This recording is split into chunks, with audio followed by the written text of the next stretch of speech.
प्रिय मित्रों नमस्कार। आप सभी का हमारे YouTube चैनल में हार्दिक अभिनंदन है। मैं आशा करता हूं आप कुशल मंगल होंगे। मित्रों, हम आपको एक कथा के माध्यम से बताएंगे कि एक ऐसी औरत से हमेशा सावधान रहना, वरना सारी संपत्ति और घर बर्बाद हो जाएगा। प्रिय मित्रों, यह कथा एक प्राचीन और सुंदर कथा है। मित्रों, आप सभी से हाथ जोड़कर विनती है, इस कथा को पूरा और ध्यानपूर्वक सुनना। चलिए कथा शुरू करते हैं। प्राचीन समय में एक बहुत सुंदर नगरी थी। उस नगरी में एक बूढ़ी औरत रहती थी। उस बूढ़ी औरत के 2 जवान लड़के थे। उस औरत के बड़े लड़के की शादी हो चुकी थी और छोटा लड़का अभी कुंवारा था। वह बूढ़ी औरत भगवान भोलेनाथ की परम भक्त थी। हर समय भगवान भोलेनाथ उस औरत के मन में वास करते थे। प्रिय मित्रों, वह बूढ़ी औरत भगवान भोलेनाथ से अपने छोटे बेटे के लिए हर दिन दुआ मांगती रहती थी और कहते थी कि हे भगवान भोलेनाथ, जिस तरह तूने मेरे बड़े बेटे के जीवन में खुशियां बिखेरी हैं, उसी तरह मेरे छोटे बेटे के जीवन में भी खुशियों से भर दो। उस औरत का छोटा बेटा कुछ भी काम नहीं करता था, हमेशा इधर उधर भटक कर अपना समय बर्बाद करता था। मित्रों, एक दिन वह बूढ़ी औरत बीमार पड़ जाती है। तब वह अपने बड़े बेटे और उसकी पत्नी को अपने पास बुलाकर कहती है, बेटा, मैं बहुत बीमार हूं, तुम जल्दी से किसी वैद्य को बुलाकर ले आओ।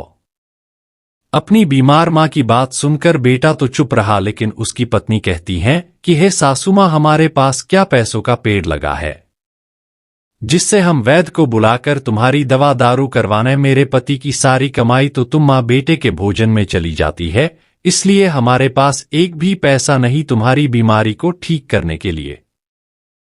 प्रिय मित्रों, यह सब सुनकर उस औरत को बहुत दुख होता है।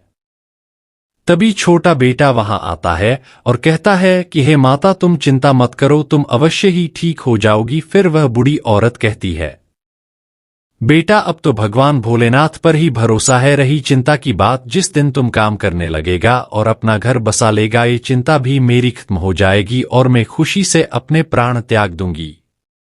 मित्रों, तब छोटा बेटा कहता है कि हे माता, तुम्हें कुछ नहीं होगा, तुम हमेशा मेरे साथ रहोगी और आज से आप जैसा बोलेगी मैं वैसा ही करूंगा। यह सुनकर वह बूढ़ी औरत बहुत प्रसन्न होती है और अपने बड़े बेटे को बुलाकर कहती है, कल से तुम अपने भाई को भी काम पर ले जाना। अब इसको सब समझ आ गया कि काम ही पूजा है। तब बड़े बेटे की पत्नी कहती है, अगर इसे काम करना है तो बाहर जाकर करें, अब तुम दोनों इस घर में नहीं रह सकते। अब मैं तुम दोनों को बिल्कुल बर्दाश्त नहीं कर सकती। अगर तुम दोनों इस घर को छोड़कर नहीं गए तो मैं तुम्हारे बेटे की जिंदगी बर्बाद कर दूंगी। प्रिय मित्रों, यह सब सुनकर वह बूढ़ी बीमार औरत अपने बेटे की खुशी के कारण भगवान भोलेनाथ की मूर्ति और अपने छोटे बेटे को लेकर दूसरे नगर में झोंपड़ी बनाकर रहने लगती है और भगवान भोलेनाथ की मूर्ति को एक पेड़ के नीचे स्थापित कर देती है। तब उसका छोटा बेटा कहता है कि हे माता, मैं जंगल में लकड़ियां काटने जाता हूं, जिसे बाजार में बेचकर कुछ भोजन और तुम्हारी दवा का प्रबंध करता हूं।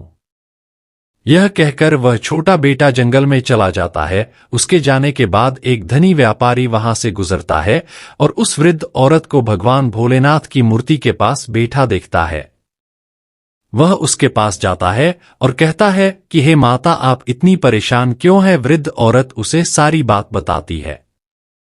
उस वृद्ध औरत की बात सुनकर व्यापारी को दया आ जाती है। वह उसे कुछ रुपए देता है कि तभी उसका छोटा बेटा जंगल से वापस आ जाता है। वह अपनी माता से कहता है, ये कौन सेठ है जो तुम्हें पैसे दे रहा है? उसकी माता कहती है, यह तो कोई दयालु सेठ है जो हमारी मदद करना चाहता है। प्रिय मित्रों, तब व्यापारी उस लड़के से कहता है, सुनो बेटा, तुम्हारी माता बहुत बीमार है, तुम इन पैसों से अपनी माता का अच्छे से इलाज करवाना और जब तुम पैसा कमाने लगो तब मेरे पैसे लौटा देना। मैं पास के नगर में ही रहता हूं। व्यापारी की बात सुनकर वह लड़का बहुत खुश हुआ और कहने लगा, शायद आप ठीक कह रहे हो सेठ जी। मित्रों, तब वह छोटा बेटा अपनी मां का इलाज करवाता है और कुछ दिनों में उसकी माताजी ठीक हो जाती है। माता के ठीक होने के बाद वह अपनी मां से आज्ञा लेकर पैसा कमाने के लिए दूसरे नगर में चला जाता है। बेटे के जाने के बाद वह वृद्ध औरत भगवान भोलेनाथ से प्रार्थना करती है कि मेरे बेटे को कोई अच्छा काम मिल जाए और वह बहुत सारा धन कमाए।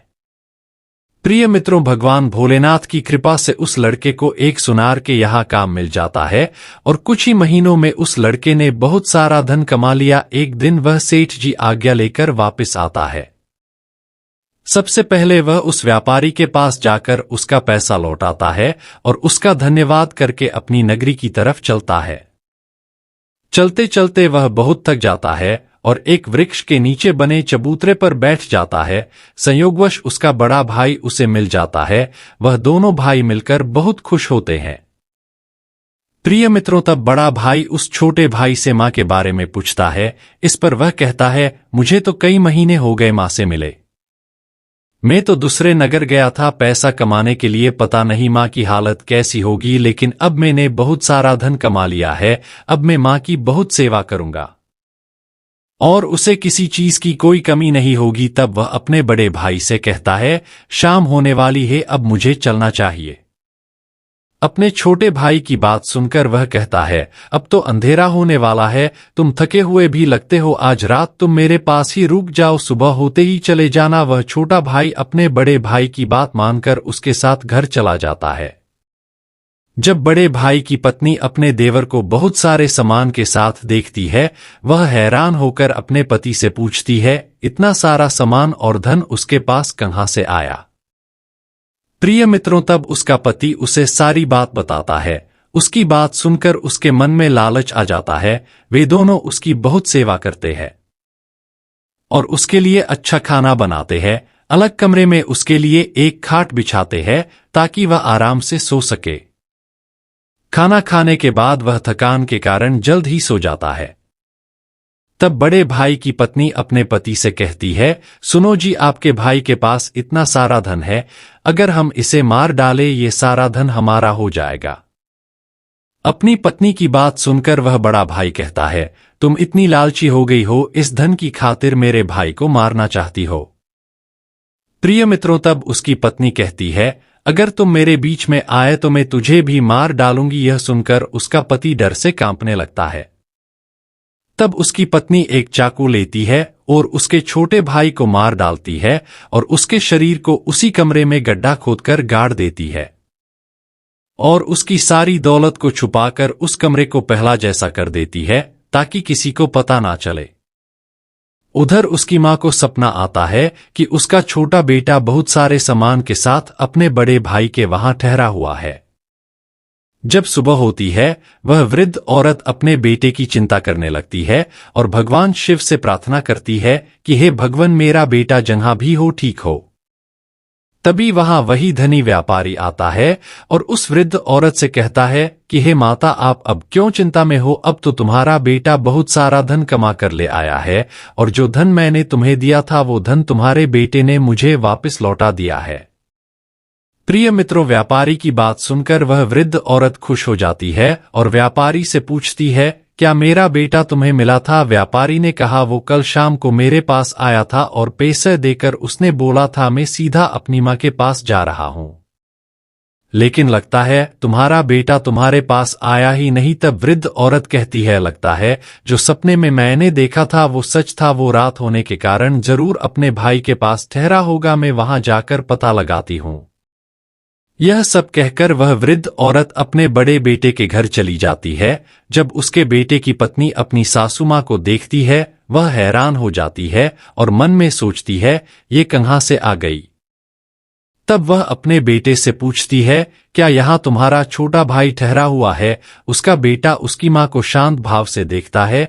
यह सब सुनकर बड़े बेटे की पत्नी कहती है, तुम्हारा बेटा यहाँ नहीं है, तुमको किसने कहा कि वो हमारे यहाँ आया है? तब वृद्ध औरत कहती है, मुझे पास वाले नगर के व्यापारी से पता चला मेरा बेटा बहुत सारा धन लेकर आया है और वो व्यापारी से मिलकर मेरे पास ही आने वाला था, लेकिन वह मेरे पास नहीं आया। मैंने सपने में देखा वह तुम्हारे घर ठहरा हुआ है। मित्रों, उसका बड़ा बेटा कहता है कि हे मां, आप अंदर आओ और थोड़ा पानी पियो। तब वृद्ध औरत कहती है, मुझे पानी नहीं, मुझे अपने बेटे का पता चाहिए। मित्रों, अपनी माँ के बार बार पूछने पर उसका बड़ा बेटा रोने लगता है और अपनी माँ को सारी बात बता देता है कि कैसे उसकी पत्नी ने धन की खातिर अपने ही देवर का कत्ल कर दिया और उसके शरीर को कमरे में गाड़ दिया। यह सब सुनकर वह वृद्ध औरत तुरंत उस कमरे में जाती है और गड्ढे से अपने बेटे के शरीर को बाहर निकालती है। उसके लहूलुहान शरीर को देखकर वह वृद्ध औरत फुट फुट कर रोने लगती है और भगवान भोलेनाथ को याद करके कहती है, हे महादेव, मैंने तो सदैव आपकी पूजा की है, फिर मुझे ये कौन से पाप की सजा मिली है कि हे महादेव, अगर मैंने आपकी भक्ति सच्चे मन से की है तो मेरे बेटे को फिर से जीवन दान दें। प्रिय मित्रों, एक तेज रोशनी होती है और भगवान भोलेनाथ वहां प्रकट हो जाते हैं और वृद्ध औरत से कहते हैं कि हे माता, आप विलाप ना करें, मैं आपकी सच्ची भक्ति से प्रसन्न हूं और मैं आपके पुत्र को पुण्य जीवित करता हूं। तभी उसका बेटा फिर से जीवित होकर खड़ा हो जाता है और अपनी मां के गले लग जाता है। फिर भगवान भोलेनाथ उसकी पत्नी को अपनी शक्ति के प्रभाव से कौड़ी बना देते हैं और अंतर्ध्यान हो जाते हैं। मित्रों, तब उसका पति अपनी पत्नी का कोड़ी बना शरीर देखकर अपनी मां से कहता है कि हे मां, ये मेरी पत्नी को क्या हुआ? तब वह वृद्ध औरत कहती है, ये इसके कर्मों का फल है जो इसे स्वयं भगवान भोलेनाथ ने दिया है। तब वे बड़े बेटे की पत्नी उस वृद्ध औरत से क्षमा मांगती है, लेकिन वह उसे माफ नहीं करती। प्रिय मित्रों, तब उसका छोटा बेटा अपनी मां से कहता है कि हे मां, इस कलह को यहीं खत्म कर दो और फिर से एक साथ हम सभी नए जीवन की शुरुआत करें। यह सुनकर वह वृद्ध औरत उसे माफ कर देती है। उसके माफ करते ही उसका रंग रूप पहले जैसा हो जाता है। यह सब देखकर सभी बहुत खुश होते हैं और प्रेम से अपना जीवन जीने लगते हैं। प्रिय मित्रों, इस प्रकार औरत सारे घर को बर्बाद कर देती है। मैं ये नहीं कहता कि सभी औरतें एक जैसी होती है। कुछ औरतें ऐसी होती हैं जो अपने घर को एक मंदिर बनाकर रखती हैं और सभी के साथ प्रेम से रहती हैं। मित्रों, अगर आपको ये वीडियो थोड़ा बहुत पसंद आई हो तो वीडियो को लाइक और चैनल को सब्सक्राइब जरूर करना। कमेंट में भगवान भोलेनाथ लिखना ना भूलना। धन्यवाद।